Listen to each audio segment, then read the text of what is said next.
Okay, so let's get started. Uh, So hi everyone, and thanks very much to all of you for joining us on this webinar for the launch of our new publication, which is titled Compassionate Governance, a Strategic Guide to Preventing and Alleviating Global Suffering. So this webinar is being recorded, and we'll be putting it on the OPIS YouTube channel tomorrow, and I'll put the link in the chat later on. So as some of you know, OPIS is a nonprofit think and do tank, officially based in Geneva, Switzerland, with the goal of preventing intense suffering in all sentient beings and promoting policies and decision-making mechanisms that can better lead to that goal. So we've been mostly known for our work trying to improve access to effective medications for people in severe pain by aiming to bring down legal and regulatory barriers.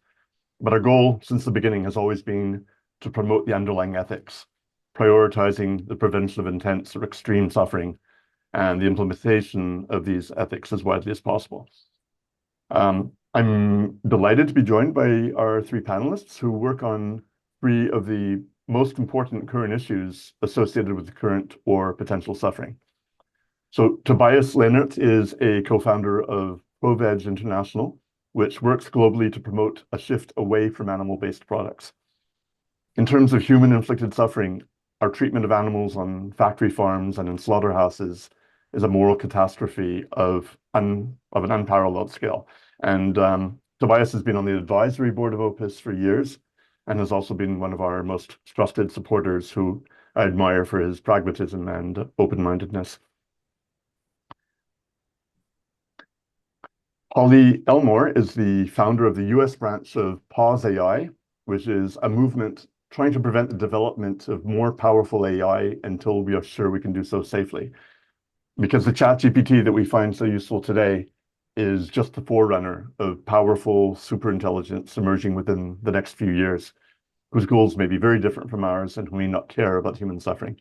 I've known Holly through the effective altruism movement, but we actually only ended up speaking for the first time a few weeks ago. And we mentioned her organization several times in our publication, and I'm very glad she could join our panel.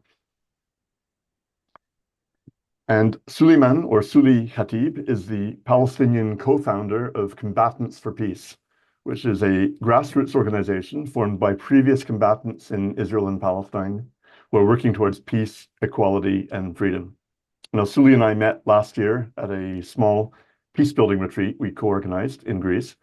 And in a world that's embroiled in violent conflicts that are causing horrendous suffering, Suli is a model figure of someone who was able to transcend past trauma, realized that violence was not the answer, and chose to build bridges with people who used to be his enemy.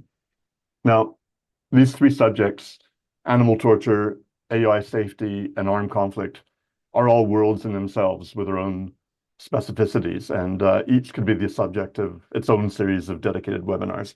Our panelists will only have the time to speak for about 10 minutes and only touch really on some of the most salient aspects of the issues they work on and the approaches they're taking before we open up to Q&A. But I'd also like to call attention to what these three issues have in common in their origin and in their possible solutions. So I'd like to spend a few more minutes talking about our new publication and the common thread that runs through it. We write at the beginning, this guide was created as a response to a simple but extraordinarily important question. Given the amount of intense suffering in the world and the risks of huge amounts of such suffering occurring in the future, what are the best strategies we can develop to prevent as much of it as possible from happening? Now, suffering has obviously existed on our planet since sentient life first emerged hundreds of millions of years ago.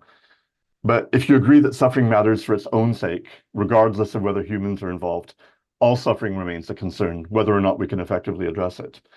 But humans have developed and discovered ways to inflict suffering on others in many new ways through the exercising of the worst aspects of human nature and the development of powerful new technologies.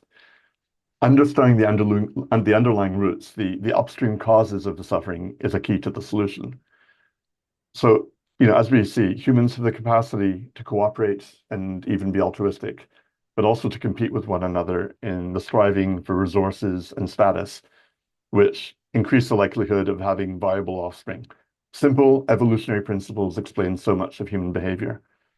We have strong tribal instincts because they had survival value in our evolutionary past when we banded together against common threats, and we still do. The problem is that evolution has never cared about suffering per se. Suffering was a useful tool, telling an organism that it was in danger of being harmed. But if some suffer intensely and die, that's not a problem from an evolutionary perspective if there are survivors who thrive. The universe as a whole doesn't care about suffering. But ethics can be seen as trying to transcend our evolutionary past, recognizing the truth that suffering, especially of the extreme kind, is inherently bad, and trying to create conditions to minimize the suffering. And in our new guide, which we discussed early on, the ancient and widely prevalent golden rule, which is basically the principle of reciprocity: do unto others as you would have them do unto you. And this recognizes that others suffer like we do, and that their suffering matters just as much as ours. And by extension, that similar suffering matters equally, regardless of what species one happens to belong to.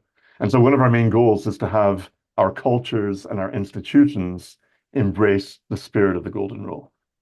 Now, one challenge is that suffering is often opaque, hidden behind the facade of outward smiles, concealed from view behind the walls of factory farms or the doors of people's homes, out of sight and out of mind. This is why some sources of suffering are so neglected. And the other problem is that people can shut off their capacity for empathy. This can happen out of convenience because feeling empathy may limit people's freedom to do as they please. But it can also happen because people are fearful, seeing others as a threat. So the problem then is being able to trust others to care about our suffering in general. And this applies really to everyone. People can act selfishly, especially where they can get away with it with no consequences. And our global system is already based to a large extent on competition. And even when there are international agreements to coordinate for the greater good, bad actors can break the rules. And with powerful technology at our disposal, these mechanisms are made more efficient and the dangers become much greater. And today we face the risk of AI making most humans obsolete for creating value and making it easier for totalitarian governments and oligarchs to consolidate their power. So I would say that there are two overlapping approaches to try to overcome these problems. One is more of a strategic approach: impose negative incentives or punishments for acting unethically or breaking agreements, and positive incentives for acting ethically or abiding by agreements. But the other approach is more heartfelt. It's about creating a genuine sense of empathy and connection with others, because we all want connection, and most of us respond positively when others actively listen to us and take our fears and concerns into account. But in both cases, the strategic approach and the more empathetic approach, we are trying to respond to people's needs, which is really the essence of solving our global problems. We write in the guide, our pressing challenge and a recurring theme in this guide is how to nurture the human capacities for love, kindness, and trust, while also designing better systems that use both positive and negative incentives to prevent self-interested opportunists from ruining things for everyone for their own short-term gains. So this emphasis on meeting needs is a core underlying theme in our guide as we present and develop ideas for a more compassionate world. It's the reason why we argue for creating new institutions that people trust as authentic, truth-seeking, and concerned for their well-being. It's why we argue for democratic reforms so that people's needs are better taken into account, and that deliberations, and in particular through citizens' assemblies, which we argue strongly for in the guide, are made by people interested in solving societal problems rather than preserving their power and status as elected politicians. It's why we argue for justice, prison, and drug law reform so that people everywhere have access to effective pain relief, and we don't imprison people for victimless crimes or create unnecessary additional suffering.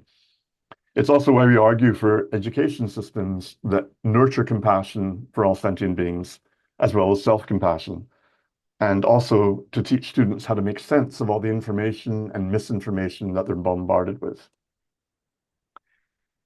This is also the reason why we argue for providing everyone with a universal basic income that can allow them to have their basic needs met, even when powerful AI has made them economically redundant.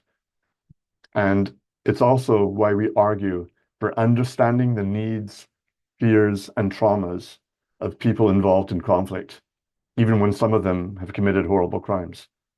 Because cycles of revenge just lead to more suffering. Instead, as we write, we need to provide the circumstances for people on both sides of a conflict to open the door just a bit and admit, yes, your suffering matters too. So on that note, I'd like to hand over to our panelists. And if you have any questions throughout, please send them through the chat and we'll take them during the last part of the session. So Tobias, would you like to begin? Yes. Hi, everybody. First of all, congratulations to Jonathan and Opus for this beautiful publication. I've long been a fan of Opus's work, and I really admire Jonathan for his attention to compassion and the worst suffering in the world. And his book, The Tango of Ethics, is one of my favorite books on moral philosophy and ethics.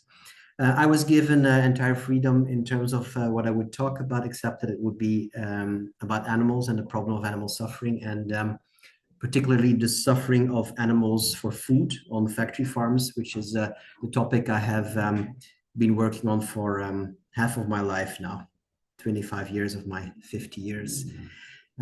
What I want to address in this brief talk is something mentioned very early on in the Compassionate Governance Guide that was just published, namely that one of the requirements for creating a new system or a new world is, and I quote, a willingness to understand the reality of intense or extreme suffering. A willingness to understand the reality of intense or extreme suffering. And I think it won't be a surprise to many of you listening when I say that, speaking of animals, but also in other fields, but particularly speaking of animals, most people do not understand the reality of intense or extreme suffering of these creatures on factory farms and other places. So in my own personal experience, when you have identified something as a huge, horrible problem, and you care really deeply about it, and when other people don't seem to see it, then you will, I think, try forever to find ways to make them understand and to make them see. And I've been involved in the movement for animal liberation, animal rights, whatever you want to call it, for 25 years. And today I'm still looking for ways to convey the immensity of the problem of animal suffering. I'll come back to this later, but I want to touch on another aspect of this difficulty to see. Because the other aspect is that in a context where most people don't see the problem, it is extra difficult for anyone to stand up and say that something is not right. This one person is basically unintentionally gaslighted or gaslit by everyone else. And the way I see it in the context of our food habits is most people eat meat because most people eat meat. People do what other people do. And like to illustrate the problem of seeing the suffering, even for very caring people, by means of a bit of literature, more specifically, some quotes by Jim Coetzee. I don't know if you're familiar with him. He's a Nobel laureate for literature. He's a South African fiction writer. And he has a book called Elizabeth Costello. That's the name of the book. And it's also about the character called Elizabeth Costello. And she's a vegetarian in that book. And we see her wrestle with questions of suffering and crime and guilt.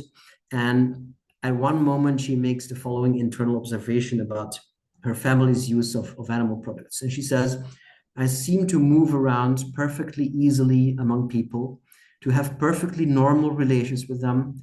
Is it possible, I ask myself, that all of them are participants in a crime of stupefying proportions? Am I fantasizing it all? I must be mad. And so what we see here is that one person who does see the problem and the suffering actually doubts herself because the others are not seeing it. This woman, Elizabeth, can't imagine that all those people really are participants in what she considers a crime of stupefying proportions. And I mean, and she means, I think, can something be a crime? Can something be wrong if billions and billions of people are participating in it? That is hard to see. And she goes back and forth on this. And on the one hand, she can't not see what she's seeing. And she says, yet every day I see the evidences. The very people I suspect produce the evidence, exhibit it, offer it to me, corpses, fragments of corpses that they have bought for money. But then immediately she tells herself that she is the odd one out. She says, calm down, I tell myself. You are making a mountain out of a molehill. This is life. Everyone else comes to terms with it. Why can't you? Why can't you? But she does refuse to come to terms with it. And she and Coetzee are very clear about this injustice. And Costello says, and listen to how powerful and maybe shocking this passage is. He says, let me say it openly. We are surrounded by an enterprise of degradation, cruelty, and killing, which rivals anything that the Third Reich was capable of. Indeed, dwarfs it, in that ours is an enterprise without end, self-regenerating, bringing rabbits, rats, poultry, livestock ceaselessly into the world for the purpose of killing them. So I want people to understand this. I want to make them see. But I've given countless talks. I've written hundreds of blog posts and opinion pieces. I'm writing a speculative fiction novel to make people see. I've worked with photography and videos. I've co-founded organizations. I've mentioned hundreds of different numbers to hundreds of different people. And still, I know that most of the time, probably most of this doesn't do much at all in terms of people making people change their behavior or their attitudes. And most people just don't see it. And I find it crazy making. And let me quote Coetzee one more time, because he formulates it like better than anybody else I know. And he formulates my sentiment exactly, and maybe it's yours as well. He says, we are haunted by what we do to animals, but we are equally haunted by how unhaunted others are. We are haunted by what we do to animals, but we are equally haunted by how unhaunted others are. And maybe, undoubtedly, you can apply this to other problems as well. You can clearly see this lack of hauntedness, so to speak, by the precious little resources that we have at our disposal to solve this whole issue of animal suffering. It reflects the lack of priority given to this problem. And one way to illustrate this is that the yearly global budget that all organizations worldwide have who are campaigning for farmed animals, the global budget that they have together is estimated $300 million a year. And Louis Bollert from Open Philanthropy made a comparison that this is less than what Harvard University spent on the renovation of one of its residential buildings in 1 year. So that is what we have at our disposal. So you can say that the world on this topic is very unhaunted. Now, there are different reasons for the fact that people are so unhaunted by these cruel, horrible realities of animal suffering. One is that it is so normalized that we just can't see it. It is like for fish, the water that they swim in. They just can't see it. Another is that there's powerful forces fighting against us seeing it, that the meat industry spends much more time and money on keeping the suffering out of sight than on trying to address and alleviate it. But the main clue is, I think, in the exact words of the guide, which speaks about the willingness to understand the reality of intense or extreme suffering. And it is exactly, I think, this willingness that is not there. People are unwilling. And why are they unwilling? It's because they know that seeing the suffering, honestly facing it, would imply that they have to change things that they don't want to change. So their convenience, their continuation of their culinary and other comforts, their peace of mind depends on them not seeing the truth. So one way to formulate this is where you stand depends on where you sit. I just came back from a vacation and a conference in the United States, and me and my girlfriend visited the South, and we learned a lot about slavery. And slavery was ended by a civil war of the North against the South. And these different opinions on slavery were actually the main cause for the war to start. And the South wanted to continue slavery and the North was against it. And you can think like, okay, all the good people lived in the north and the bad people lived in the south. But that's of course too simplistic. What was the case was that it was warmer in the south, and so in the south it was a region suitable for tobacco and cotton and rice plantations, and these required slave labor. And the north didn't need those slaves so much or enslaved people. So it was easier for them to be against slavery. Where you stand depends on where you sit. So what does that mean for the problem of animal suffering and food? It means that we need to lower people's dependence on animal products, I think. It means we need to create alternatives. The number one reason why domesticated animals suffer is food. And the thing about this whole thing is that this is a problem for which we can create solutions, alternatives. The more and the better alternatives we have in our restaurants and supermarkets, the more good alternative taste experience that people have, the easier it will be for them to open their hearts and their minds. And we can all recognize this dynamic. I think if I look at myself, there's places where I don't want to see the suffering. I haven't looked in depth at the sourcing of the components of my cell phone or my other devices or most of my clothes, because if I do, I know I will make my life more difficult and complicated than it already is. So I think we can't give up on talking about what's happening. We can't give up on raising awareness, but in order to increase the willingness to see, the trick is, I think, to create more and better, cheaper, and more widely available alternatives for products that are rooted in suffering. I call it making compassion easier. Make it easier for people to feel compassionate. So I'm going to close here. Thanks again, Jonathan, for inviting me, and I hope that the guide reaches the audience it deserves and that it can help create a more compassionate world for all beings. Thanks for listening. Thanks, Tobias. Like I said in the introduction, I've always really appreciated your very pragmatic approach. I know there are many people in the movement who have a good heart and tend to take more of a purist approach in the language of morality and right and wrong. And I think probably it only goes so far. And as you mentioned, how we act is often a product of our circumstances and the environment that we're in. And this is something which I've been saying for years, is that blaming doesn't really achieve very much. It's much more effective and, from a big picture perspective, more rational to see, what are the things that we can actually change? What are the leverage points? How can we change the environment to get the outcomes that we want? So I really loved what you had to say, and if you'll be able to stick around a bit longer, maybe we can come back to that. We're going to pass over to Holly now, and your work with trying to prevent AI from doing horrible things to humanity in the future.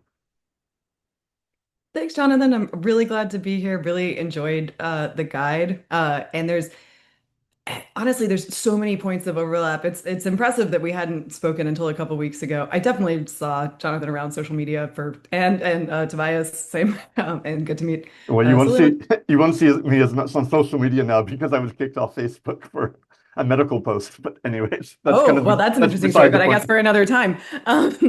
Yeah, well, I've been off Facebook just because, yeah. But there's so many threads here that I actually think that just my story of how I came to do what I do and sort of is the best frame to kind of bring all the threads together. So my first moral issue, first like moral stand I ever took was as a child about animal suffering and vegetarianism. And it was it was an interesting way to grow up, having taken that stand at a young age, and my family not being vegetarians, not being cruel to animals, not wanting to hurt animals, but just thinking it's normal to eat meat, and then just my society thinking it's normal to eat meat. And it taught me a lot about how people think, what's safe to think, what's something that people have to be burdened with, and actually how the weight that people feel of the difficulty. People want to be good, and it's extremely difficult for them to hear messages that are outside of what they consider, outside of the Overton window, we could call it, like outside of the moral Overton window, what they consider to be their responsibility, and they get easily like overloaded. And I had a lot of interactions from an interesting perspective as a child. I would have adults like act as though I had attacked them, like if I said I didn't want to eat something, or that I don't do that. There was sort of a who do you think you are, like to have that sort of autonomy, like as a child, who do you think you are to insult us and our family or our culture or traditions? I mean, I heard like the gamut of these things like at a pretty young age, which is not a great position for a child, but it did kind of give me an instinctual idea of like how much and when you can push on people morally. And it did teach me. I just had to let go of the idea that I'm going to just tell people about this problem and they'll see and they'll drop what they're doing and they'll adopt the same change that I have. Not simply because it's difficult. Plenty of people are vegetarians. Plenty of people are vegetarians who don't even feel particularly strongly about animals, for a number of reasons. But the cultural environment is extremely important, and feeling left out by not doing what other people are doing. I picked up on a lot of pragmatic aspects, and I came to the conclusion by the time I became vegan as a teenager, I had the philosophy that leading by example was the most effective thing that I could do, being welcoming and open to people to talk about it later. But I, from that experience, I also learned that you can't be too easy on people. They are looking for sort of moral permission often, and so the dance is really to be clear about why you care and be clear about the story and be unflinching in sharing that, not bending to make other people comfortable, but deploying that in a way where you're also prepared to offer support to people to when people find that upsetting and like the psychological issues that that's going to cause for them. And that turned out to be an incredible frame for what I'm doing in PauseAI. That is why I think I recognize sort of the mimetic environment that we were in. So to back up a little bit with my story, I had this concern about animal minds, animal suffering. It was always an interest of mine. It was part of why I became an evolutionary biologist. I did a PhD in evolutionary biology at Harvard, and it was there also that I found effective altruism, which gave me, I was already a utilitarian, I already was an ethical vegan, but it gave me like a framework to think about moral burden. I was used to taking on like a very harsh and very demanding purist moral burden, and effective altruism kind of helped me to see things I already believe, that we have a limited capacity to respond to just the completely systemic and pervasive problems, injustice, and suffering in the world, and that we can prioritize it. And so I really clicked. And the only thing I thought was kind of weird about EA was AI safety. It was the only thing that didn't already appeal to me, or that I hadn't already kind of adopted on my own. Um, and throughout my PhD, I learned more and more about AI safety. I had the luxury of a lot of time to sort of go through my own feelings about it. And I was going through the Overton window. I was passing through, oh, like this isn't, do I really have to think about this? What's going on? It's not really that I think this is wrong, but how could this be true? Like this just doesn't make sense. Or like these people are acting kind of weird. I don't really like their clique. So what does that mean about this? But one day I just asked myself, what do I think is going to happen? Maybe there are problems with everybody else's argument or way of talking about it, or the way that they're going about solving the problem. But what do I think is going to happen, and what's my responsibility in this? So although I worked on animal causes after I graduated, I went and worked at the think tank Rethink Priorities on wild animal welfare issues, using my background in evolutionary biology to think about how can we address at scale. My focus is suffering weighted. I really like Jonathan's in U plus frame, but I tried to take a pluralistic approach, and guard against the just a side note, negative utilitarianism can provide a very easy answer to wild animal welfare, which is just not valuing the positive welfare of animals. And that is, I don't think that's an acceptable approach. So that makes it very complicated. It makes it extremely, extremely complicated. Um, Talk about currently intractable. Actually, AI safety feels a lot more tractable to me that problem. But there's people may not know, there's kind of a pipeline from wild animal welfare to digital sentience research. And it's not so strange when you think about the concern about sentience, the concern about suffering, the concern about alien minds, and understanding even like what is good for a foreign mind, what is our basis for knowing how they feel or communicating with them, what can we do, what I thought a lot about, what are the evolutionary pressures we have to keep in mind if we're going to indefinitely be trying to lessen suffering in a system. Uh, and so there's the Sentience Institute used to be, wild animal welfare and then a little bit digital minds, and now they've moved, more toward digital minds. And a lot of people have gone that direction.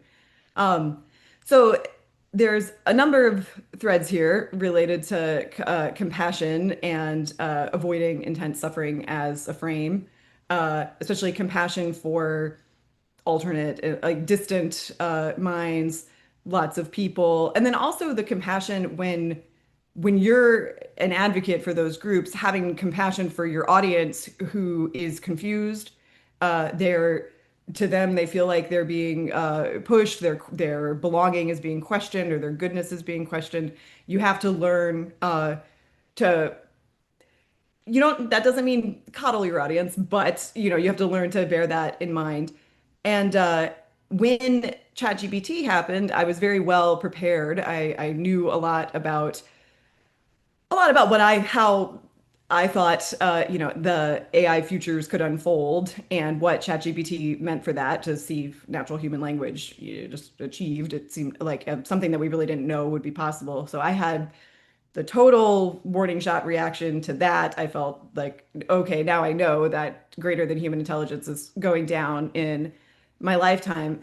And that scared me a lot, but I still didn't really know what to do until the Future of Life Institute put out an open letter about a 6-month pause on capabilities. And it got a lot of support, a lot of signatures. But really, what got me was there were polls after that letter showing just insanely high agreement from US adults on, the premises that AI could be dangerous, existential risk could be a danger, that I mean, this was like 60 to 80%, depending on the exact question. They were even supportive of the 6-month pause, a big majority. And those polls replicated. But the first time I saw those polls, that was the first time that I cried about existential risk, just everything that could happen, suffering risks, just not something that PauseAI tends to talk about, but it's something that I bear in mind, and it's the risks also to the experiences of the minds that we're creating.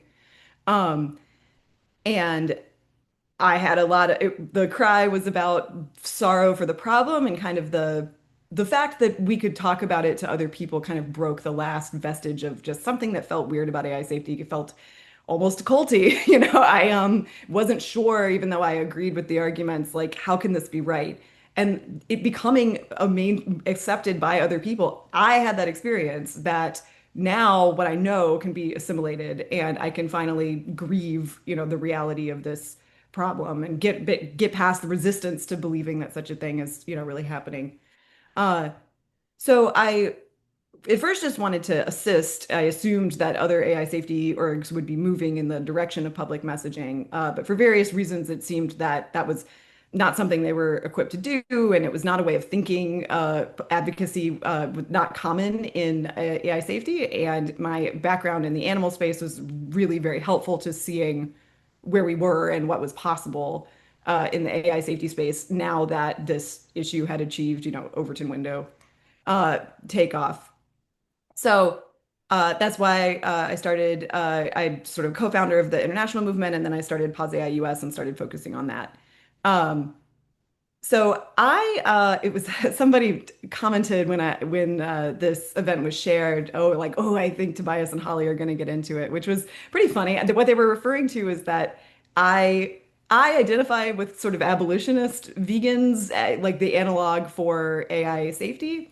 But I want to emphasize that I think it takes like the ecosystem in which people can really hear a message and understand it. Like there's a whole spectrum, and there's outside game, which is what I'm trying to do, and there's inside game. And most social movements start mostly outside games. So they're putting pressure on the system from the outside. They're trying to talk about it openly. They're trying to recruit outsiders to, pass laws or, have moral outrage that stops an inside system.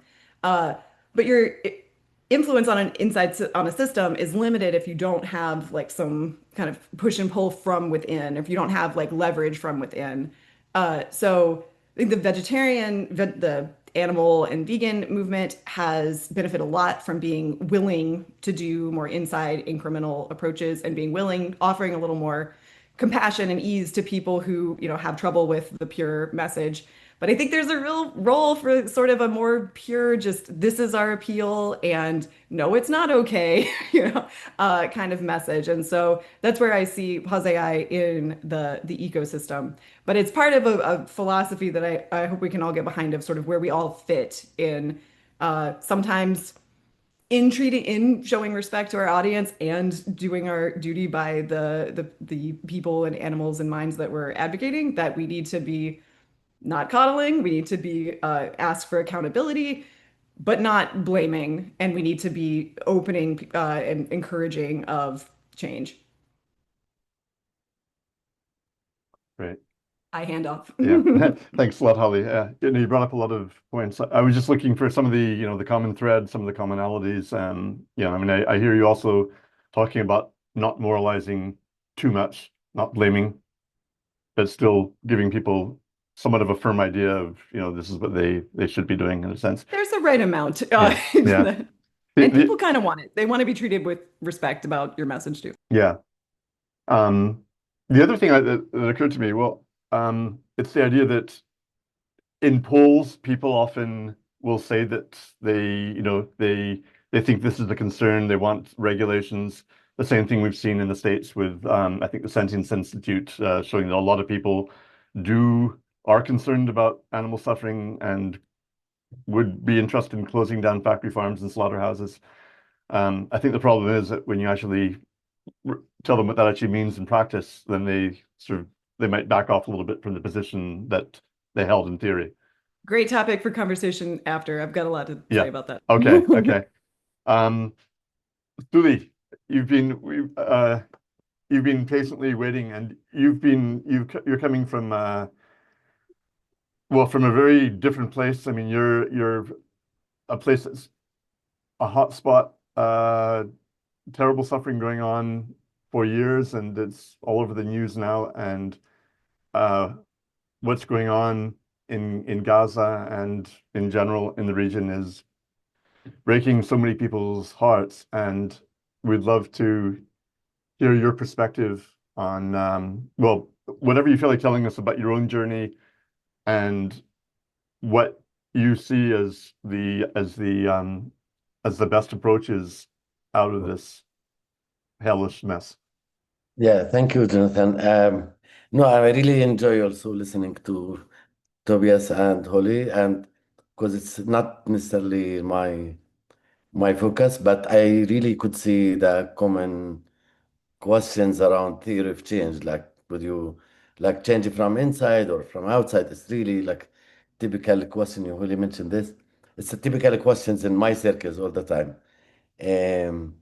So yeah, I honestly didn't prepare anything to say. Like I just come really spontaneous and like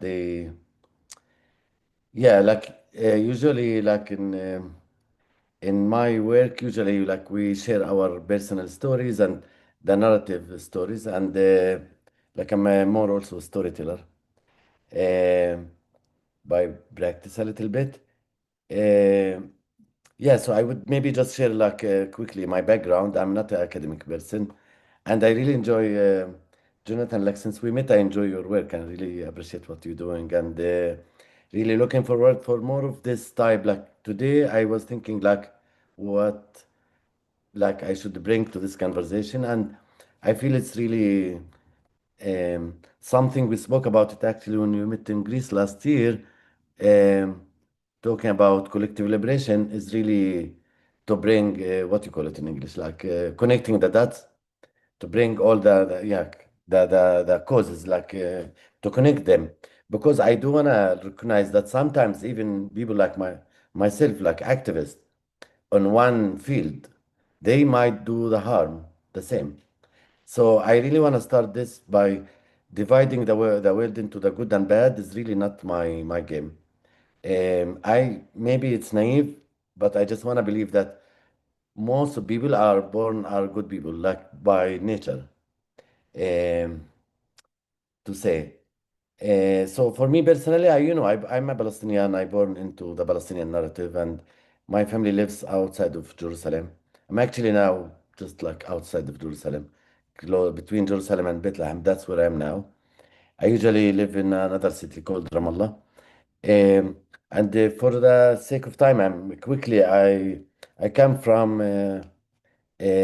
like activist family background. My family has been living here for centuries, and I did the same. I carried a mission, and when I was a child, um, so I would say this like my motivation of participating in what we call in our narrative armed resistance is really the seeking justice and freedom, basically. Um, but yeah, I did use violence. I harmed people when I was 14. Israelis, I mean.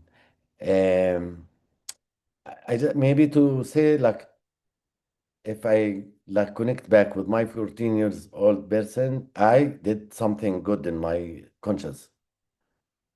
Um, what is this? Confirm you're speaking language? Okay, English. Um, so yeah, and this journey like it took from me like a long journey. I ended up in Israeli jail as a political prisoner. I was very active also inside the Israeli jail among different prisoners from the age of 14 and a half. So I spent my teenager time in jail. Um, and actually, part of my personal transformation, change, whatever we call it, is actually happened in through the jail time. And since we talk about reducing suffering in the world, when I was 15, I joined other kids in jail for a food hunger strike for 16 days. That was my first food hunger strike. Um, so for you guys, I can't be really vegan. I'm really traumatized from hungry. No, I'm sarcastic person, so don't take it heavy.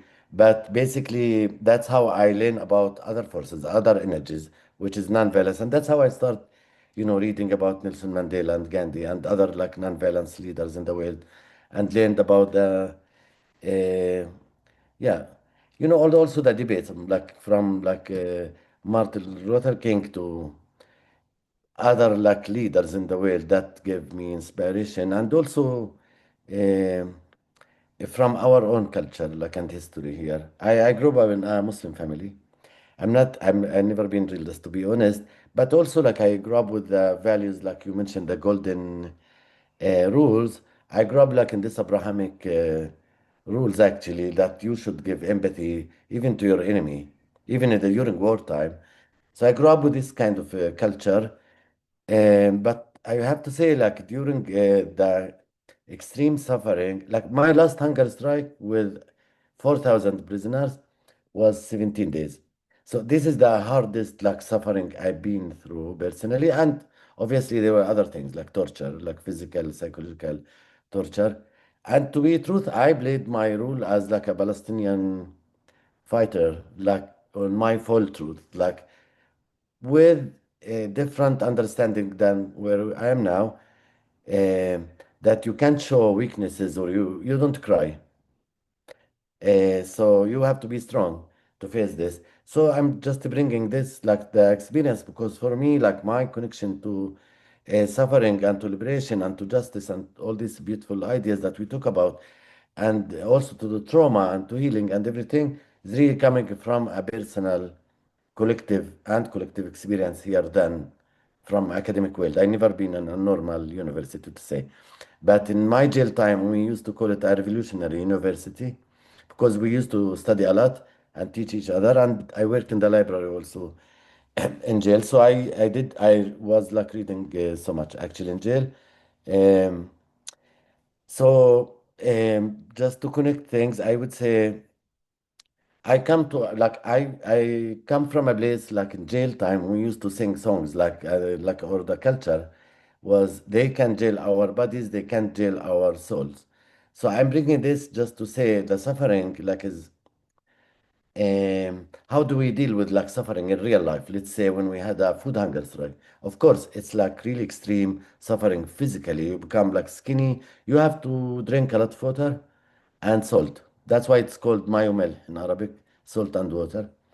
But physical wise, you're suffering like so much you can't really sleep. That's there is really I don't know how to explain this even like the spiritual part of you become very strong.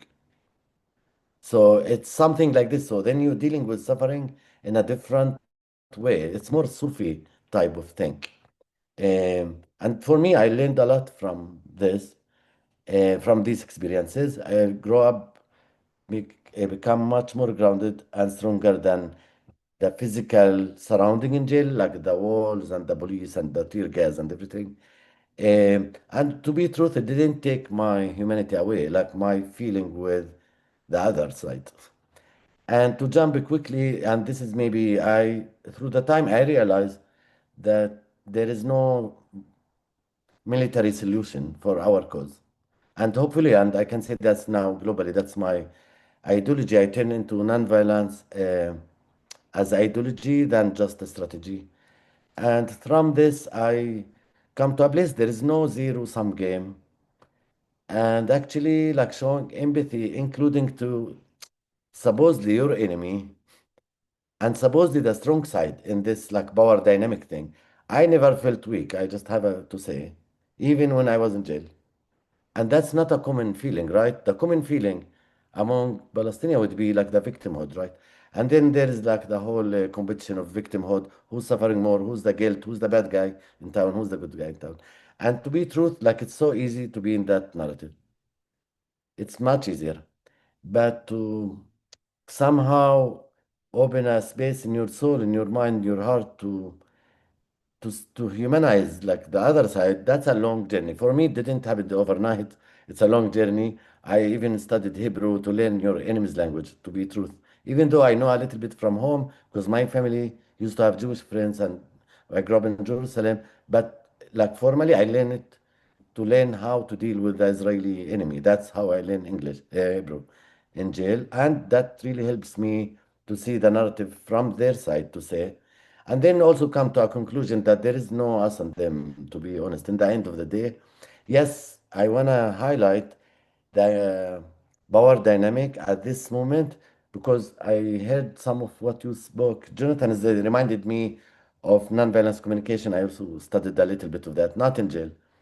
Because it's really important for me always to say jail will not bring you to become like a Jesus, love and peace. That's not how it works. Many of the prisoners will become much more harder fighters even. So, um, but I would say like for me, like since I was out of jail, like which is a long time ago now, I um, I decided like through the time to become part of the solution. And that's maybe my invitation to people that will watch this is to decide to become part of the solution. I believe majority of people are not bad, they don't have bad intention. But like you guys explained at the beginning, like the norms that they learn from like over the generation, this is normal to kill an animal. It's normal to do this, to do that, right? And also there is a lot of trauma that there is not enough resources, which I actually believe, and I learned this in nonviolence communication, that we all have the same needs and the same feelings, but we fight over the strategy. And for me, this all started about Palestinian-Israeli cause and the local like thing. But now I can see it in a global stage, the same um, of us and them and dehumanization and everything. Um, and I find like there is really a lot. I'm an optimistic person, and I see a lot of possibilities to a different world. I'm very optimistic. Um, including in this very tense place at this tense time. Now, while speaking, there is this starvation in Gaza, right? And even in West Bank here where I live, the Israeli war on Palestinian, it's not even just in Gaza or Hamas to say. it's definitely with the settler violence also in West Bank. And so many people still in this mindset, us or them. And obviously, I don't see any exit for any group of people, for any tribe alone. That doesn't exist. And especially now, the last war has proved actually, and also the hostages issue in Gaza, it really proved what we speak about. In my one of the organizations, I'm proud to be one of the founders, Combatants for Peace, came from ex-combatants from both sides to say. And we always speak about there is no military solution. And that's what actually happened right now. Also, all the walls, all the checkpoints, all the system of like protection, supposedly materialistic, all the missile proven it's not gonna like make people safe, as we know the missile systems and other systems. So I think my hope that people will really wake up to find that there is like our freedom is really connected and our both. And I'm speaking not for the Palestinian as a Palestinian, or I really believe what like Mandela wrote about free the oppressed and the oppressor. And I would show even a bit, it's really hard for me to say that, but this is also why I see the solution is really to show empathy to the side that's stronger, the side that's really oppressed people, because I know there is a lot of trauma. And I can give you like just one example. Um, October 7, I know Hebrew very well. So October 7 has really brought a lot of trauma to the Jewish side of the conflict. And I could see it easily, like the Holocaust, and they want to eliminate us and all of this. The second day, when they attack Gaza and people start uh, moving from the north, south to the north, for Palestinian, every Palestinian, it was the Nakba, the catastrophe, 48, carrying bags and moving from your home and losing your home. So I want to recognize really the trauma that exists, not legitimizing any political actions that not moral, obviously, and in the front of that, the system of occupation apartheid that exists here has to change. Um, and I would say, so for me, that the freedom that we're talking about and justice is not exclusive for Palestinian rather than like I have so many Israeli partners to say that refuse to work in the system. And we always speak about can you change from the system inside, outside? And one of the conversations in my organization, Combatants for Peace, you're not allowed to serve in the army because you have to choose either non-violence or violence. It's really black and white. Um, so yeah, and I think like the theory of change, there, I believe we need so many theories of change, as long as it's really fit the moral system that we can agree, and also as long as it's non-violent, there are hundreds of strategies that can fit there. And the last thing, and I finish here, I really believe like sometimes it feels we're very small in compared to this big system. Like, what can I do as a person like to change this reality? Um, I come from a land that has a lot of olive trees. This is the culture of olive oil and olive trees. And how we grew up in the childhood, our childhood, we learn what we do is not necessarily for our generation. It's for many generations to come. So they say, I'm translating from Arabic. They planted and we ate, and we plant they ate. So for me, it's a long journey. It's not like a quick result. Sorry for taking a long time, and thank you. Yeah. Thanks, Sully. Yeah. I mean, you touch on so many subjects, and your story is really a remarkable one. And as you were talking, I was thinking I would like so many Israelis to be able to hear you talk. And I think the more Israelis that heard your words, the more doors would open. I think people really are locked in their own traumas, and it blocks the possibility to feel empathy. One of the things you said about spending time in prison for most people, it doesn't make them softer or more conciliatory.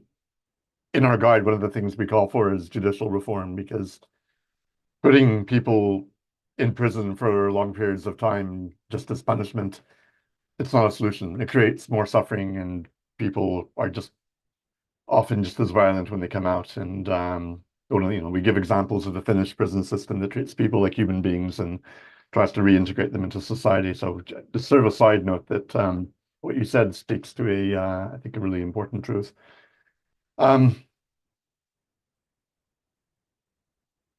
There's almost there's an issue. Well, I was going to talk about time, and I also wanted to mention we're about an hour in, and we have about a half hour left. But the issue I wanted to bring up is the question of timelines. Suli, you're saying that a lot of things take time. People don't change overnight. And then we look at the problems of technology and AI safety, and people are, there are scary predictions that AI is going to take over within 2 or 3 years. And so we're left with this sort of dilemma. How do we bring about the needed changes in perspective at the pace necessary to face the challenges that are arising? I don't know if there are any great answers to that, but I would like to ask each of you this question of, how do we, let me put it this way. In your view, what are the best ways of scaling up or reaching as many people as possible with your ideas? And the related question is, what is the most important message you would like to deliver in terms of what you've learned from your own work that might be applicable also to some of the other issues that we're talking about?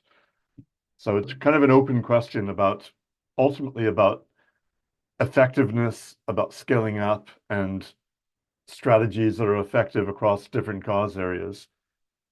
Holly, you want to have a go at that? Yeah, so I really liked and was like nodding along with what Sulaiman said about I really liked that way of putting it, like they planted, we eat, and so we do the same. And people often think that that's contradicted by, working on existential risks. Like there's not time. We have to like go really fast.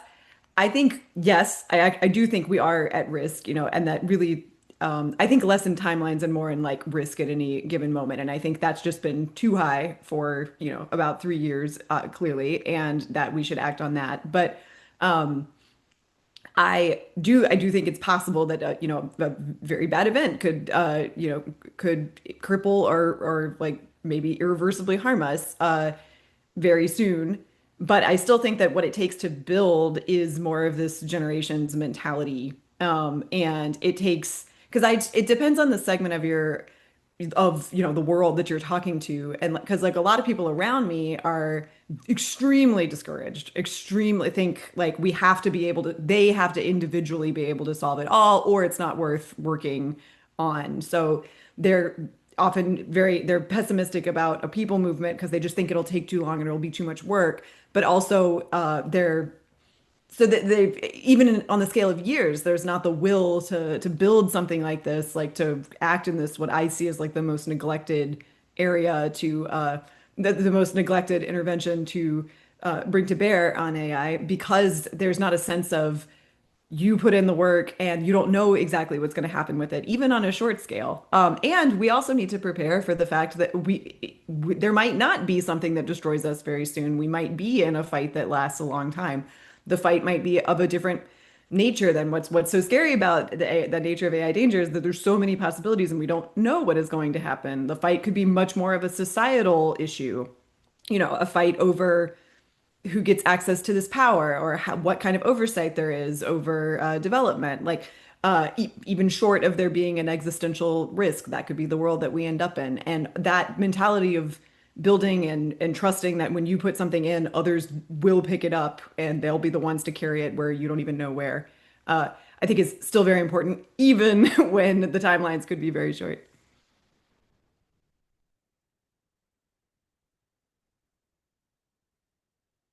Oh, you muted, Jonathan. Classic. Tobias, do you any thoughts on this? Yeah, I mean, I'm just supposing that we'd be around for a while. we're not, or if the world is not, then that's another way to solve the problem as well. But I'm supposing we'll be around, and I'm supposing it's going to be taking a while. It's generational, like Holly said.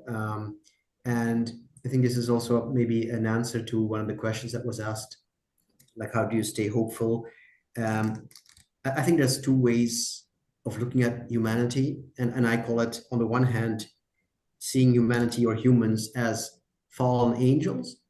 And that means that, like, we were once so good and now we're degraded and decadent and we're horrible and we're bad. And that is a recipe for being very pessimistic. But you could also see them as rising apes or primates. And that's another approach. That's just, it means that, like, we come from being a very primitive Darwinian organism, and we're learning through culture, and we're being educated, and we're evolving, and we're spiritually, technologically, emotionally, etc., cognitively developing. And I see it like that. I see that we are primitive in essence, and we are subject to all kind of like laws of evolution and biology that, like you said in the beginning, like biology or nature doesn't care about suffering, doesn't care about well-being, made us want to survive, so made us want to compete and fight, perhaps, etc. I mean, that's all part of our being. And I think we are trying to overcome that. And that is just, it is the story of one species transcending its own nature.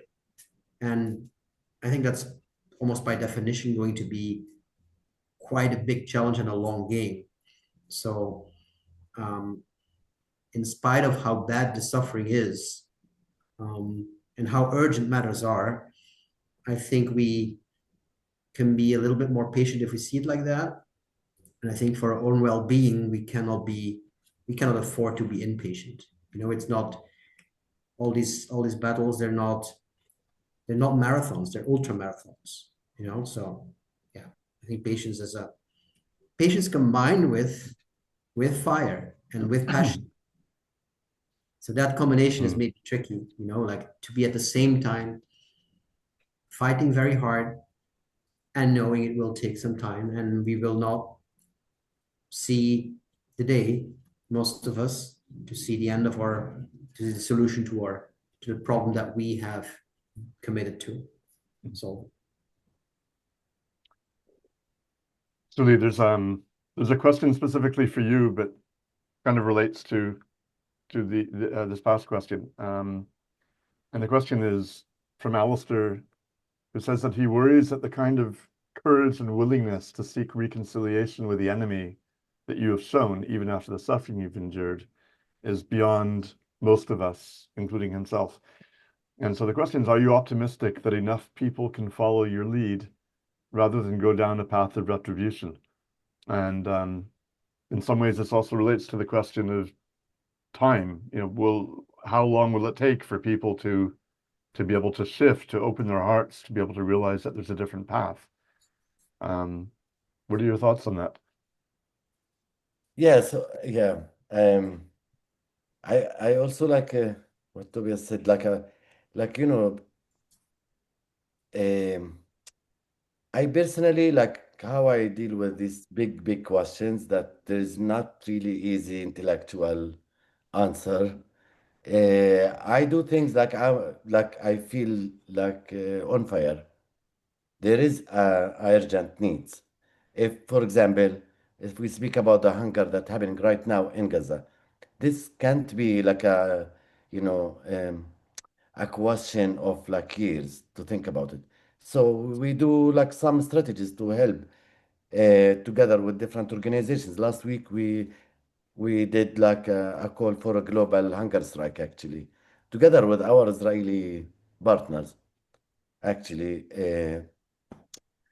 this is just like one of the examples of like the emergency now. But generally speaking, me personally, I don't function out of emergency or reaction.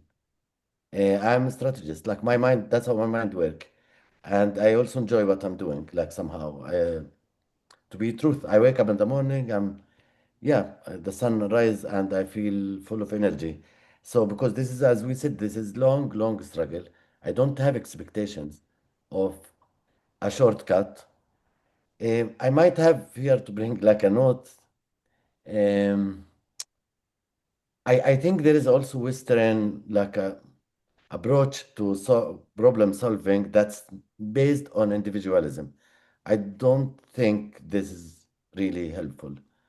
I think we should think of communities um, rather than think of saviors, right?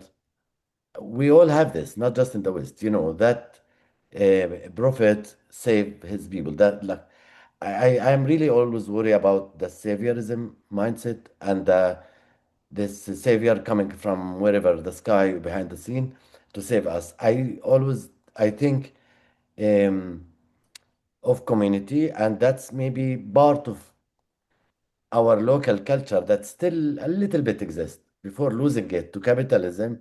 We are losing it to capitalism, I have to admit. Still, because the community based on communities and tribes, it does have like a benefit to think this is much more healthier to hold the struggle together than in individual style.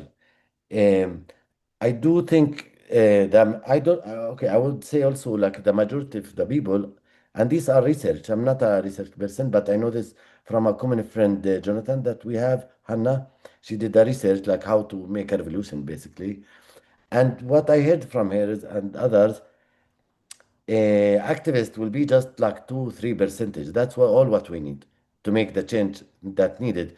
The majority are doing their survival need. So we just ask them not to do harm, basically.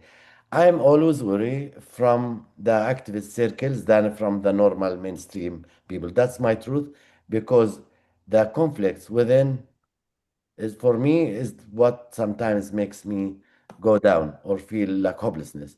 I think the system is not as strong as we imagine.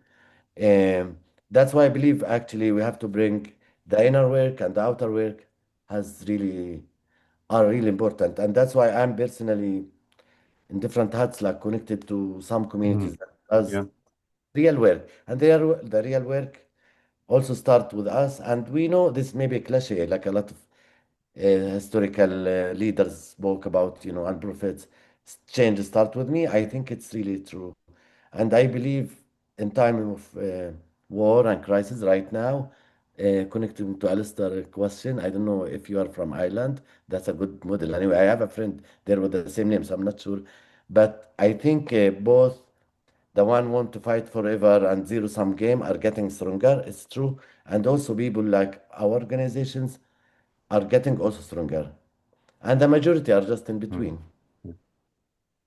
Sully, actually, part of your answer touches on a question from Hassan from earlier, which I think is also interesting for people dealing directly with suffering, which is how do you maintain good mental health when working on these serious topics? And I hear you talking about maintaining the routine, enjoying even the simple pleasures in life, and not becoming too fixed on having the savior mindset, but doing what you can in the present. In a sense, staying grounded. Um, my own perspective, I mean, in some ways it's similar. I use the metaphor of the tango, which I used for my last book. This idea of maintaining balance. I mean, ensuring that we give enough space to ourselves to enjoy the pleasures of life and connections with others, um, for its own sake, and basically to balance out the potential feelings of despair we can feel, whether the sense sometimes of the futility or the helplessness to be able to directly address the suffering that is happening right there. And um, we I think self-care, this is one of the things that I mentioned that we have in the guide, that we need not just to teach kids to be able to exercise compassion, but also to be able to learn to take care of themselves, to exercise self-compassion. Um, And so, Tobias and Holly, do you have any particular strategies that help you with your own activism? I can start. Yes, I along that vein, I have the belief that I came to with thinking about or the reality of animal suffering that like I just, realized I could like suffer and immiserate myself, like in an attempt to honor what they were going through and not forget. It felt like betrayal to not be suffering because this was happening. And I just eventually had a flip where I realized like if I would what I want for them is thriving and what I want for them is a good life, like how does it honor them to kind of throw that away, like what I have? And that's really done me well in in the AI space. I have a different sort of it's a lot of the suffering. We're not, it's possible there's digital suffering happening now, but the most of like what we think could happen hasn't happened yet. It's an anticipation of it. But there's a different kind of like pressure dealing like I have there's conflict within AI safety activists. I was definitely nodding along vigorously to that. Sulaiman, there's a lot of there's hostility to the public messaging approach, and there's a lot of cultural like discomfort, and that's hard in a different way to deal with. I went from feeling like I was part of a real community with working on animal issues, like people. Yes, we're facing this horrible thing, but we have each other's backs and we all care. We're bearing this burden together to feeling more alone. And that, but the same mentality of like, if what I'm trying to do is preserve the chance for life and flourishing for everyone involved. And if I don't enjoy my life now, like, what am I fighting for? So I consider it sort of part of the fight and part of honoring the gravity of the situation that I really cherish my partner. I really cherish just life. I walk around and I enjoy beauty, things like that. Yeah, I think that's very beautiful. I'm going to remember that our own enjoyment is some form of honoring those who can't enjoy that. For myself, I think that yeah, you talked about the community, Holly. I think that is one of the things that pulls me up and keeps me going. Like, you go to a conference now and then, an animal rights conference, and you meet the people who are also into this and who you don't have to explain anything. They understand and they carry the same burden as you carry, and it's moving, and you dance together at the end. You do karaoke, and yeah, there's nothing more beautiful, I think, than working together on a good cause. And sometimes I wonder what would my life be without that. It would be senseless. So in a way, solving that problem would create other problems. And the second thing is, and this is going to be sounding morbid, I guess, but it's not meant to be like that. But I find relief in the fact that death exists. And when I see horrible stuff going on videos or whatever, I usually can think like, this is over now, because this animal is not there anymore. It's dead. Its suffering is gone. So I find that a relief, to know that no suffering is eternal. And I hope Holly helps us guarantee that we don't create any eternally suffering digital beings or anything. But yeah, like I said, maybe sounds morbid, but I think it helps me. And then the third thing is a bit like I said before, and what Suleiman also already said, is like to see humans not as evil, but as not fully grown, as children, basically, who have to learn a lot of things and who don't mean badly, most of them, and who can learn, and not seeing the world or humans as evil makes things a lot lighter, I think, even if they do a lot of harm. There are a few questions from Josephine here. I don't think we have time to go through all of them, but I'd like to focus on one question, which it's still a broad question, but still an important one, and that is, how can we work towards global solidarity and cooperation despite differences in culture and perspective? I guess another way of putting that is, how do we spread empathy in the world? How do we get people to care care across cultural and political divides? I mean, it's a huge question, but still, from each of your own perspective, from your own work and your own culture, what are your thoughts on that? You've in the guide you've already spoken about the golden rule, and that's what's common across humanity. And I think maybe, I mean, the question seems to suggest that like there's these huge differences across the globe, across countries, across huge religions, but that may be just a symptom of something, because we also have these problems and these fights within our countries, within our families, within tribes, you know. So there is something underlying all of this that does not necessarily have everything to do, I think, with global differences, with differences in religions or cultures, but it's personal and it's individual, and it points to personal insecurities, etc. And these differences can manifest in at all kinds of levels. So we have to probably, if we solve it on that simple level, where we can get along with our neighbor, we can get along with our mother-in-law, we probably can also solve it in terms of differences within cultures, to a high extent, maybe not entirely. Well, in AI safety, I think we just have to give it a try, just getting the information out to the public.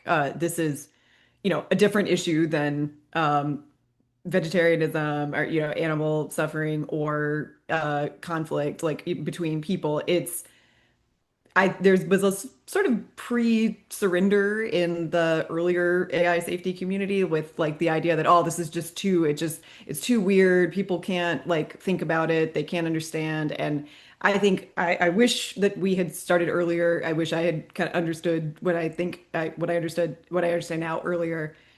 Just giving people a chance. Like if you make your case, like maybe they will listen to you. I mean, we do get into situations where people harden on one side or the other, but we can't just assume that that's already how it is, or there's like prejudices in AI safety often. Like people will think that like, oh, well, there's pro-tech and anti-tech people, and like we can't risk the conversation going to anti-tech people because they won't understand the benefits of AI or something like that. And I think having some faith in just conversation and the possibility of discussion is really important in order to ever reach any kind of consensus or have a lot of people understand your view.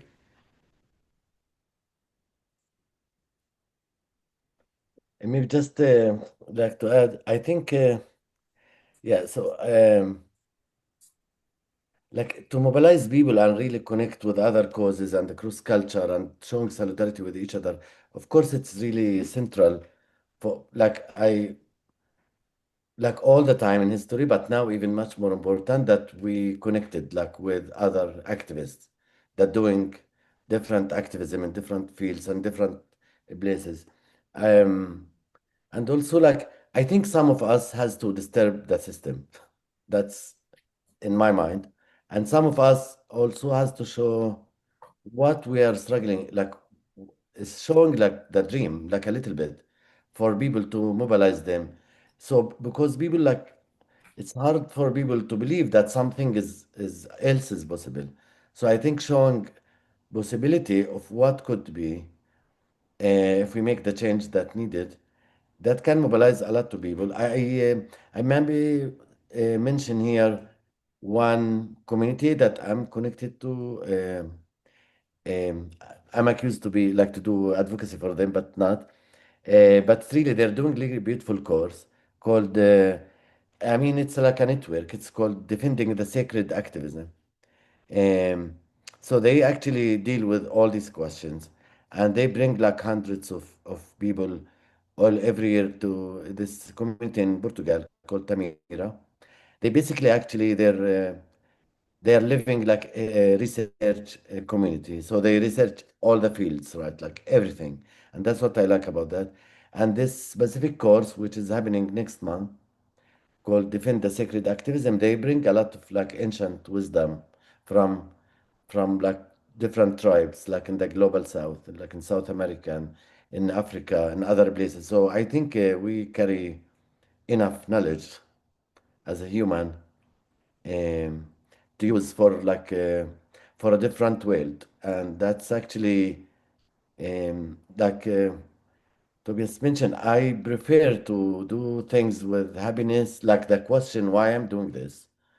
Like this is very important. Just to say, the intention is really important. I don't mean happiness like La La Land thing, but um, to feel like in your heart, in deepest of your soul, like this is your mission in life. Well, showing other people empathy. That one rule, like in non-violence communication, says I meet people where they are. It's a bit of challenging rule, but it does help me. Like you, Tobias, spoke about your family. I have it with my family, like literally, because like what I'm doing is controversial, and my family were not happy with me. I come from a nationalistic family, and after years of like non-easy connection, uh, yeah, I really when I studied this thing like non-violence communication, I just read this thing. Oh, meet people where they are, not where you want them to be. It really helps me to see my family where they are and not to force change because then it will be violent anyway. So, yeah. We're going to, I'd say we're going to wrap up in a couple of minutes. I'm going to have one last question for each of you. I'm just putting a few links in the chat. So if anyone hasn't had a chance to download the guide, there's a free PDF available. The recording for people who haven't been able to attend, you can send them. The recording will be on our YouTube channel tomorrow. You can subscribe to our mailing list, and of course, we depend on financial support from donors. And this is, it's a competitive environment, and it's not always so easy to get funding. So support is always very much welcome. One last question I want to ask each of you, and maybe you can try to limit it to 1 minute. Is there any single factor that would make a big difference to the success of your work? Is it money? Is it having the right people? Is it having creative ideas? Is it access to influential people? If you had to choose, is there one thing that you think would make the biggest difference?